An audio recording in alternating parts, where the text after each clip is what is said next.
Hey, New Life family, Pastor Eric here from New Life Homer Glen, and I just want to take a few moments to update you about what God has been doing in our church over the last month.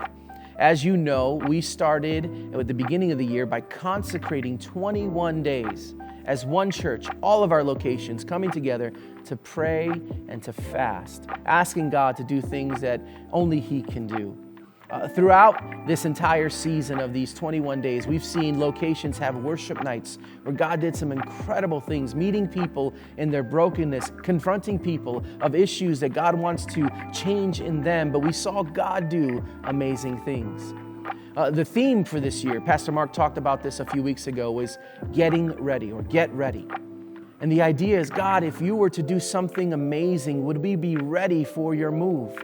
Would we be ready for what you want to do at our locations, in our families, in our culture, in our world? And so we're praying, God, help us to get ready for a move of your Spirit for such a time as this.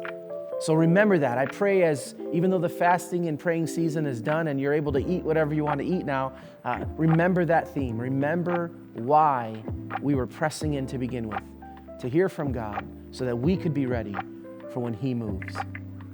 A great way that we can move into this next season is through small groups, right? I know throughout the holiday season, Christmas and Thanksgiving, small groups can sometimes slow down a little bit. People are traveling, but now we're back. It's a new year, and small group ministry is going to be starting up more and more. And so now is the perfect time.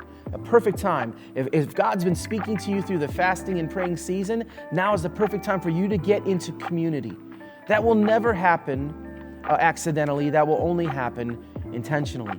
So get plugged in. Get into a small group. Join that community so that we can continue to grow as a family of God. One last thing I want to highlight for you, church, is our men's and women's encounter retreats.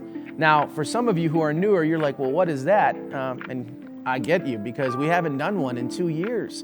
Because of the pandemic, because of COVID and the peaks of people getting sick, we've had to postpone our men's and women's encounter retreats for the last 2 years. But I'm excited to say that in 2022, we are still planning to do a men's and women's encounter retreat. And so stay tuned as we give some more information over the next few weeks about these retreats. Hey, church family, really excited for what God has been doing in this last month. Looking forward to what He's going to be doing in this year, this new year, as we start this new month. So stay tuned, stay focused, press in, and God bless you.